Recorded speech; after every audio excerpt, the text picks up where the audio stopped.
여러분 안녕하십니까.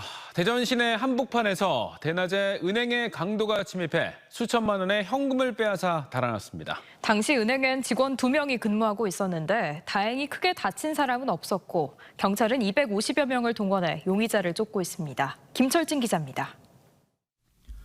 검은 헬멧을 쓴 남성이 흰색 오토바이를 타고 상가 건물로 다가옵니다. 잠시 뒤 경찰차와 구급차가 연이어 건물로 달려오고 소리에 놀라 뛰쳐나온 인근 주민들이 모여듭니다. 오늘 낮 12시쯤 대전 서구의 한 신협에 강도가 들어와 은행 직원을 위협하며 돈을 요구했습니다. 경찰분들도 저희 단지 내에 들어와서 아직 안 잡힌 것 같았고 막 순찰 두고 하는 것도 봤는데 좀 많이 무섭네요. 이 남성은 미리 준비한 소화기 분말을 뿌리며 은행 안으로 들어와 현금 3,900여만 원을 빼앗은 뒤 오토바이를 타고 도주했습니다. 당시 점심시간이라 근무 중인 직원은 2명뿐이었고 남성 직원이 잠시 탕비실에 가 자리를 비운 사이 창구에 홀로 있던 30대 여직원에게 현금을 담으라고 시킨 걸로 전해졌습니다. 4분이 계셨던 상황이었고요. 근데 2분은 좀 식사하러 가셔서 2분이 있었다고 보시면 됩니다. 뿌리고 들어왔다고 하더라고요. 홀로 창구에 있던 직원은 정신적 충격을 받아 병원으로 옮겨졌으며 범행 당시 은행을 찾은 고객이 없어 인명피해는 없었습니다. 해당 은행은 직원과 고객 보호를 위해 낮 2시쯤부터 영업을 조기 종료했습니다. 경찰은 대전 지역 전체 6개 경찰서 형사들을 비상 소집하는 한편 기동대 등 250여 명을 투입해 야산으로 달아난 남성을 쫓고 있습니다. TJB 김철진입니다. 대전 국민은행 강도 살인 사건의 범인으로 재판에 넘겨진 이승만과 이정학이 항소심에서 모두 무기징역을 선고받았습니다. 1심 재판부는 이정학이 범행에서 부수적인 역할을 했다며 징역 20년을 선고했는데 2심 재판부는 두 사람 다 범행의 주범으로 봤습니다. 이수복 기자의 보도입니다. 지난 2001년 12월 은행 직원에게 총을 쏴 숨지게 하고 현금 3억 원을 빼앗아 달아난 국민은행 권총강도 살인 사건. 21년 만인 지난해 8월 이승만과 이정학이 붙잡혀 강도살인 혐의로 기소됐습니다. 왜 부인하다 이제서야 시인하셨죠? 신경전화 있었습니까? 언젠가는 제가 지은 죄를 받을 줄 알고 있었습니다. 피해자랑 유가족에게 할 말씀 없습니까? 피해자분께 깊이 사죄드립니다. 1심 재판부는 이정학이 이승만을 도와 범행에 보조적인 역할을 했다고 보고 이정학은 징역 20년, 이승만에겐 무기징역을 선고했습니다. 항소심 재판부의 판단은 달랐습니다. 함께 주도한 범행이라며 둘 다 무기징역을 선고한 겁니다. 2심 재판부는 강도살인죄의 양형 기준이 사형이나 무기징역인데도 1심에서 이정학에 대해 징역 20년형을 내렸다며 이는 법리를 오해한 것이라고 판단했습니다. 무기징역을 내려도 감경 사유가 있다면 7에서 15년형을 내려야 했지만 별다른 정상 참작 없이 유기징역을 선고한 건 잘못됐다는 겁니다. 또 이정학이 훔친 차량으로 경찰관을 들이받아 권총을 빼앗는 등 이승만보다 죄책이 크게 가볍지 않다 볼 수 없다고 봤습니다. 다만 2심은 목격자와 이정학의 진술이 일관된 점 등으로 볼 때 1심과 같이 범행 당시 총을 쏜 건 이승만으로 봤습니다. 한편 이정학은 지난 2002년 전주에서 발생한 백경사 살인 사건의 진범으로 지목돼 검찰에서 추가 수사가 진행 중입니다. 이정학은 백경사를 살해한 뒤 권총을 훔쳐 달아났고 탈취한 권총은 대전 사건의 공범인 이승만에게 넘겼는데 이승만이 총기 위치를 제보하면서 재수사가 시작된 바 있습니다. TJB 이수복입니다. 충남도 보건환경연구원이 여름철 폭염으로 세균성 식중독 발생이 늘고 있다며 주의를 당부했습니다. 지난달까지 도 보건환경연구원에 접수된 도내 식중독 사례는 30건으로 지난해 26건보다 소폭 늘었지만 보존식과 조리도구, 조리종사자, 의심자 검체 등에 대한 검사는 지난해 같은 기간 983건에서 1,314건으로 33.7% 증가했습니다. 이는 방역조치 완화로 학교, 기업 등 단체 급식과 외식이 늘어난 데다 폭염에 따라 식중독에 대한 우려가 커졌기 때문으로 보건환경연구원은 조리 전에 손을 깨끗이 씻고 음식은 충분히 익혀 먹을 것을 당부했습니다. 대전시와 TJB가 함께한 대전 영시축제가 130만 명 관람객을 돌파하며 막을 내렸습니다. 차 없는 거리에 대한 우려도 있었지만 철저한 사전 준비로 안전사고나 교통대란도 빚어지지 않았는데요. 축제장 곳곳에서 구슬땀을 흘린 자원봉사자들의 헌신도 성공적인 축제 밑거름이 됐습니다. 양정진 기자입니다. 14년 만에 부활해 일주일간 대장정을 마무리한 대전 영시축제는 당초 목표한 100만 명을 넘어 130만여 명이 다녀간 걸로 잠정 집계됐습니다. 역대 대전에서 열린 축제 중 가장 많이 찾은 건데 과거와 현재, 미래존 등 시간여행을 모티브로 남녀노소 모든 세대가 즐길 수 있는 다양한 축제 콘텐츠들이 흥행 비결로 꼽힙니다. 젊은이들이 EDM 페스티벌을 즐기는 사이 중장년층은 추억의 고고장과 7080 음악을 즐겼고 가족 단위 관람객들은 다양한 체험을 하며 즐거운 시간을 보냈습니다. 볼거리도 많고 할 거리도 너무 많아서 지금 뭐부터 해야 될지 잘 모르겠지만 조금밖에 보지 않았는데도 되게 재밌게 즐겼었고. 영시축제는 흥행뿐 아니라 축제 안전관리 면에서도 합격점을 받았습니다. 인구 밀집도를 실시간으로 파악할 수 있는 AI 인파관리 시스템으로 인파를 분산시켜 안전사고를 막았고 쿨링포그 등 폭염 대비시설을 곳곳에 설치해 온열 질환자도 발생하지 않았습니다. 아울러 차 없는 거리에 대한 사전 홍보 이후 축제 기간 도시철도 이용객이 80% 급증하는 등 대중교통 이용이 늘어 우려했던 교통대란도 빚어지지 않았습니다. 시민 여러분들이 막힌다는 걸 이제 알게 되니까 우회를 해주시지 않았나 싶습니다. 대중교통 이용도 굉장히 많이 늘었고요. 도시철도나 시내버스나 이용객도 많이 늘었습니다. 800여 명에 달하는 자원봉사자들의 땀방울도 영시축제 성공을 이끈 원동력이 됐습니다. 축제장 주변 환경 정비를 비롯해 임시승강장 안내와 통역 등 다양한 분야에서 힘을 보탰습니다. 불만을 토로하시는 분도 많았는데 그 순간순간마다 어르신들이 격려해 주시고 응원해 주시는 그 목소리가 저희한테 큰 힘이 됐던 것 같습니다. 대전을 넘어 대한민국을 대표하는 축제로 도약할 가능성을 보여준 대전 영시축제가 내년에는 어떤 모습으로 다시 시민들에게 찾아올지 벌써부터 기대가 모아지고 있습니다. TJB 양정진입니다. 대전 유림공원에서는 오늘부터 사흘간 유성 재즈 앤 맥주 페스타 축제가 열립니다. 벌써 축제 열기로 가득하다는데요. 재즈 음악과 수제 맥주가 어우러진 여름밤의 낭만을 즐길 수 있는 현장에 조혜원 기자가 나가 있습니다. 조혜원 기자. 네, 한여름밤 낭만과 휴식을 즐길 수 있는 2023 재즈 앤 맥주 페스타가 열리는 유림공원 잔디광장에 나와 있습니다.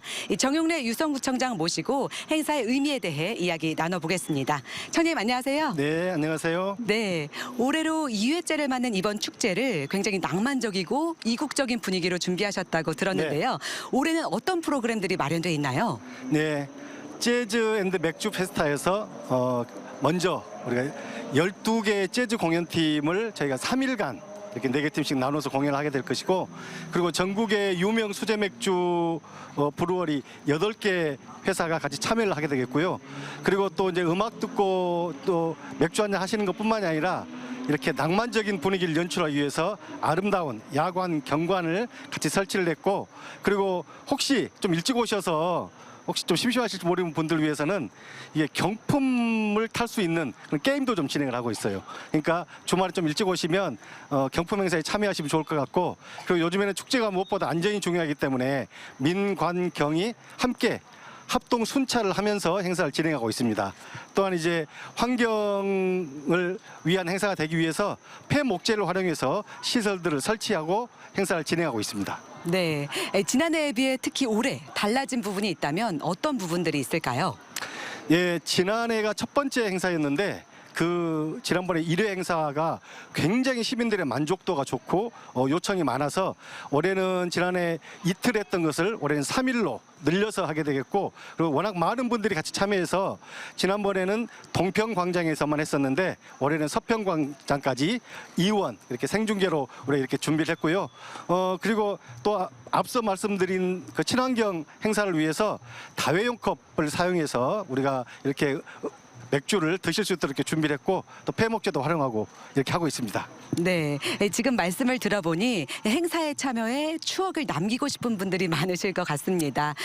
그렇다면 올해 어떤 뮤지션들이 공연을 준비하고 있을까요?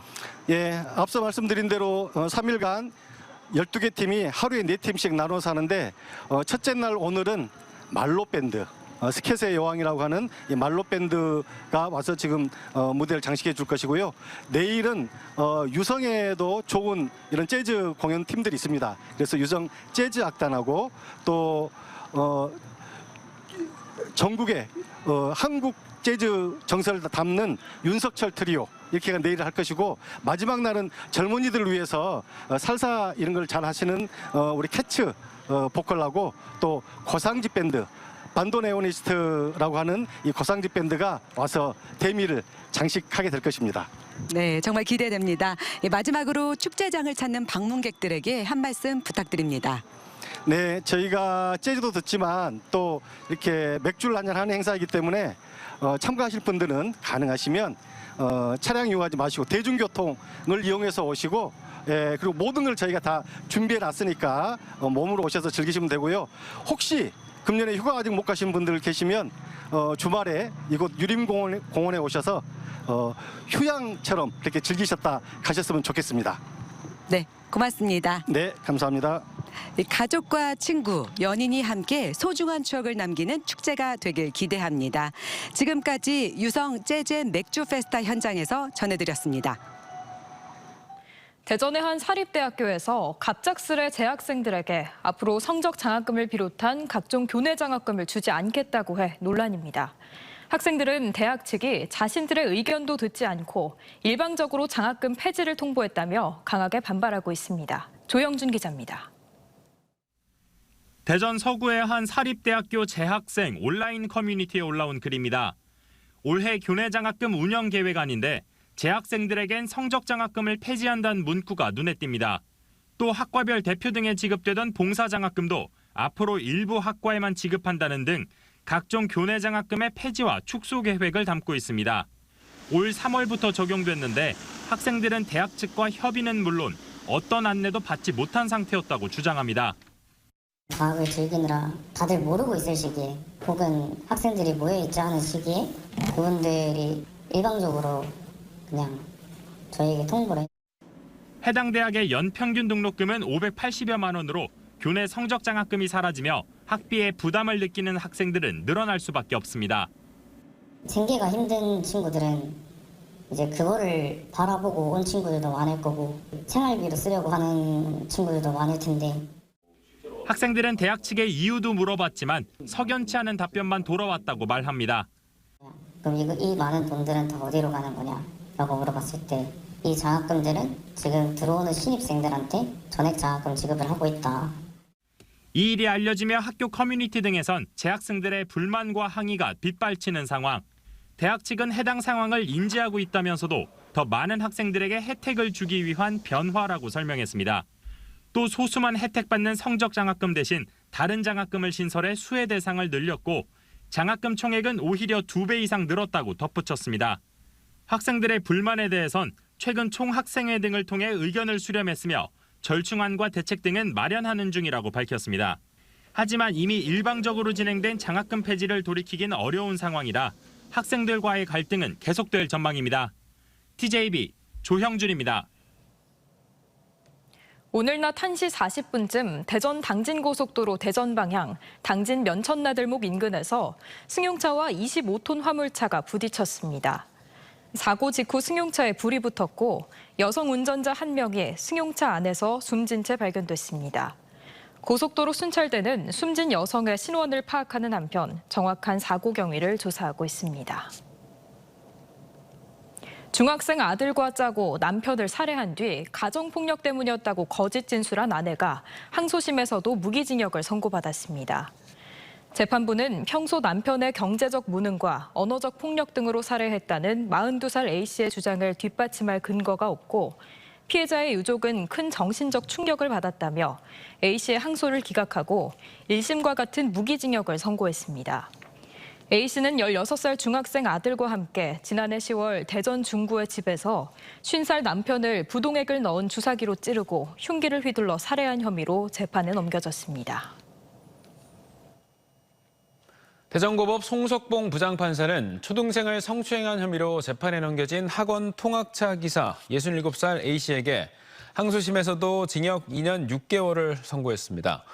A씨는 지난해 8월 초부터 중순까지 자신의 차량을 타고 학원에 다니는 12살 B양을 운전석 뒷좌석에 앉게 한 뒤 5차례에 걸쳐 손과 특정 신체 부위를 만지는 등 추행을 한 혐의로 기소됐습니다.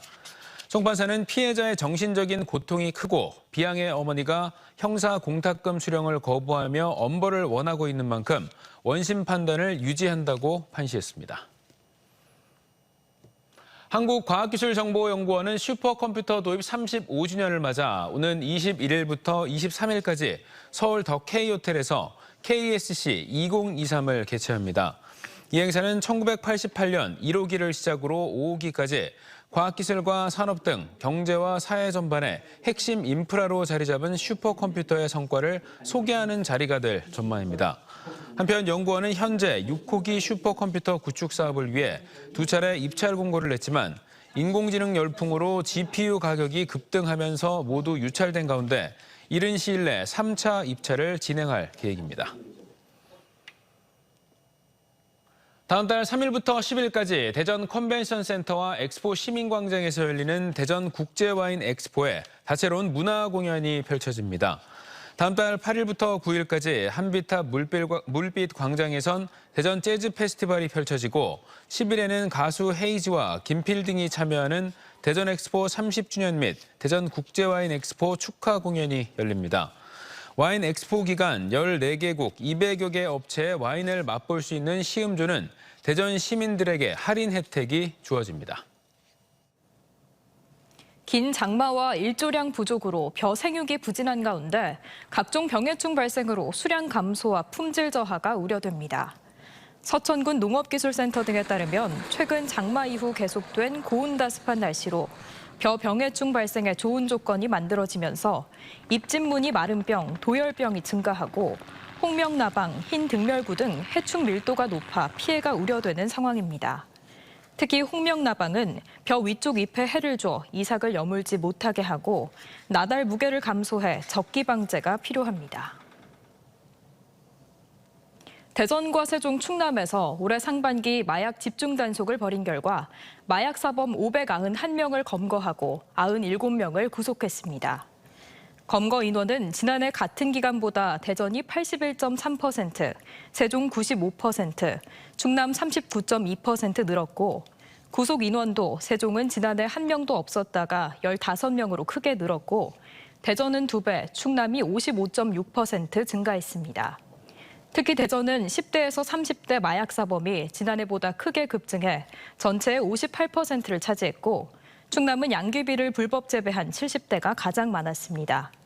경찰은 오는 11월까지 마약 집중 단속을 지속하고 마약과 관련해 강력한 수사를 이어나갈 방침입니다.